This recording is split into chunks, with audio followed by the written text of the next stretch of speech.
So you do the world's most basic knot almost. Well, that's a Twice around instead of once. If it's on the cube and we're moving the Goes cube through. out of it, just having that light and what I was Get thinking some slack in it. off clicks is scanning. This is the across ideal the thing to line. upload to the Fishbone website. Yeah, for sure. That's what I was thinking. We're gonna go again, and I'm gonna think about the way this is turning. It's going around this way. So I'm gonna start this other one that's gonna worm its way back. So I want it to finish this way so that it fits. So it goes around the top like So, this, yeah. exactly. No, of course not. The poor guy's Around, it's finishing like it's supposed to. When I tuck it through, I'm making sure I can't just tuck it here because I'm not capturing this other line. We're gonna go around so it's actually going out. Because if you imagine this piece not there anymore, it's like you're doing the world's simplest knot again. It's got to go around that other one for it to be a knot. So the same thing, but you got to do that extra turn, which is what makes it, instead of a fisherman's knot, this is a double fisherman's knot. Well, in this version, it's a double fisherman's loop. Double fisherman's loop. So I give myself about 6 inches of tail, and then I start working the slack back through the knot.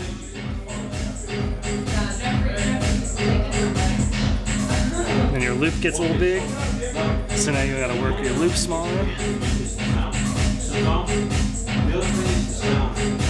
I don't want to deal with that right now. I want to deal with this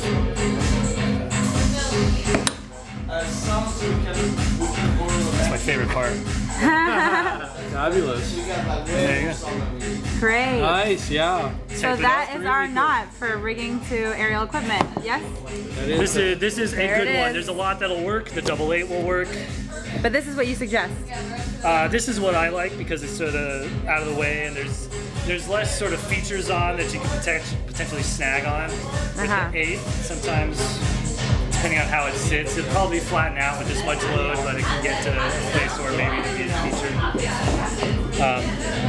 And I think this one may have a little bit superior efficiency. I'm not sure. Overall strength. All right. Okay. All right, fabulous. So how does one go about attaching the rope here to the cleat, and then I know through the ring, obviously, with maybe the one loop through, but what's the best knot to? How to attach to a cleat or how to attach to a ring? It's gonna go. It's going on Well, the both. website. Yeah. Okay, well let's look at one at a time. I'll hook you up, girl. With a cleat? Because it's coming down, you kind of want to hook it on something, right? So trying to hook it over the top is going to be just weird and awkward. So I'm going to start, like, pick my height that I like, hook it over the bottom, and then just going quick, you're taking a load, wrapping it around. But as you go, you're not going to, like, just wrap it around, because that leaves some looseness and it can drop down on you. So as you go, you want to make sure that you're, like, pulling this tight as you go. By the time you get to, depending on how much load you're taking, that'll tell you how many wraps you need to do. You should get to a point where I could hold all that weight just by not actually pulling the rope down, but just by keeping it from flopping out. There should be enough friction in here that all the friction is holding it. And all I'm doing is keeping it from swinging this way and reducing the friction. By that point, you start doing a figure 8. Snug it after one.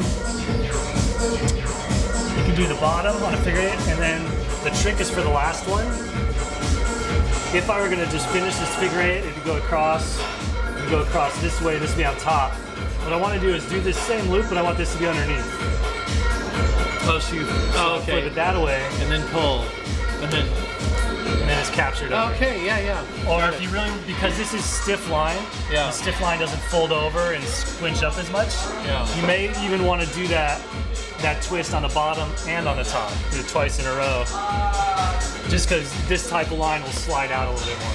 But make sure, like I said, as you go and do your wraps around, that you're snugging it as you go. Every step of the way, take the slack in it. Okay, and then here, this. Yeah. Okay, this one you said maybe this one should go this way too, right? Yeah. And this is a hard one to pull tight, but you want to snug that up too. And then once More again, time on top. like, this probably. I always switch it up to. There you go. Nope. No? See what side you're coming on? Oh, so From what? there and on the side, so you want it to go this way. Like, look at the way it would figure 8 if you didn't do the tuck, and that's what you're Like matching that. up. Like that's correct, right? Yeah. Like that. Excellent. Okay, that's good. I totally get it. And then check this out. Since you got this big old thing on the back now, you don't want to make a big mess out of that. So about that far away. Coil, coil, coil. And you actually get a little bit further. See the tail, see the bottom of your loop. Just a couple turns. Take the line through the top, around bottom, and this hangs out of the way. Man, that's magnificent. And to release it again, you don't try flipping it over, don't try making a mess. You do anything different, you're gonna sit here and have to run the whole thing out from the tail. Just unhook from the loop, pops through the center, and Cast it away. and you're there. Dun, dun, dun, dun. Okay. You know, say this, and there's my aerialist or whatever on it. Just going, so presumably this side is tight. Here, hold this end down here, tension on it. So that's like I'm holding something up on the plate. okay. And I get a little bit of room on it, and I might try and pinch that. You know, once around, Yeah. twice around. Yeah. And with the static line, because it's a little stiff and it likes to slide out of things, maybe a third time around. And that's Right. good. Third time's the And charm. presumably this Okay. has some length on it, so you might actually not have an end. You might have a big 10-foot end, in which case like pulling all that through would be a little bit obnoxious. So you're gonna do a variation on that.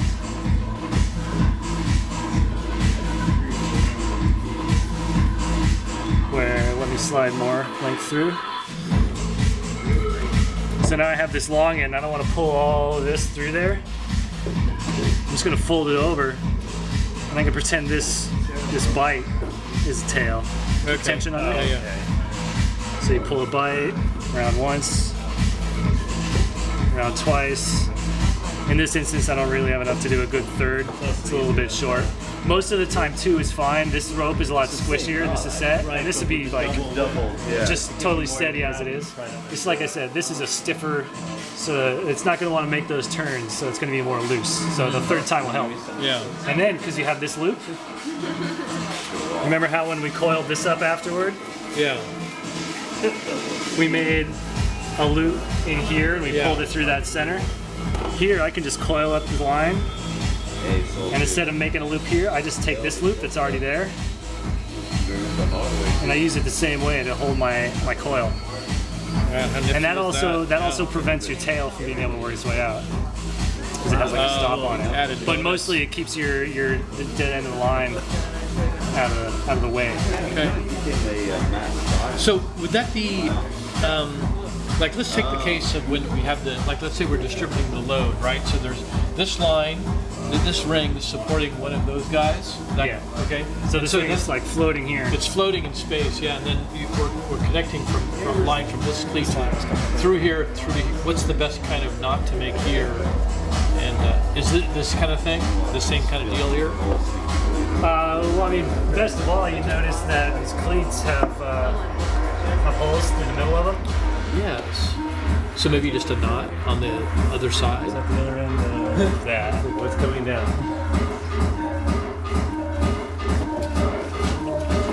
So, I mean, at this point, you decide if it's going to be permanent, and there's different stuff you can do. You could, like, you can put an end through, and you can tie one of these guys here.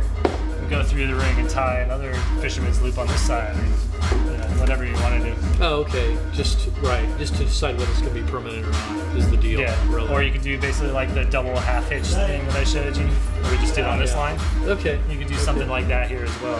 And then, but the idea here is though when you come through this one, so this one's hanging here. If you come through the rope, you come around once and then again.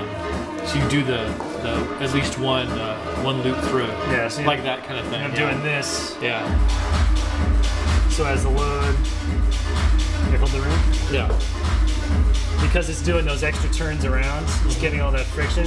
And you notice the angle that this is making. It's making a tight turn, but it's still kind of continuing Yeah. forward. It's not as much stress So on the as rope. opposed to Right. hold the rope long end, as opposed to that, That's kind of putting more of attention on this. Totally get on it. this point. Yeah. And it's only a little bit with that geometry, but it's just that this is such a small angle for a rope this fat, and this is smaller than this. So that's a really tight angle. So like I said, that becomes the weakest point, and because of the geometry of this, these, if you go really shallow, like if I built it like this, each one of these lines is taking more tension than the line that's holding the person. If you do 120 degrees, which is even thirds, then if this line is holding 100 pounds, then you have 100 pounds here and 100 pounds here on each one. Yeah. So it'd be better to have it out here, like Yeah, the out longer there. it is, the more advantage. The more it'll be it is. distributed. Yes. Okay.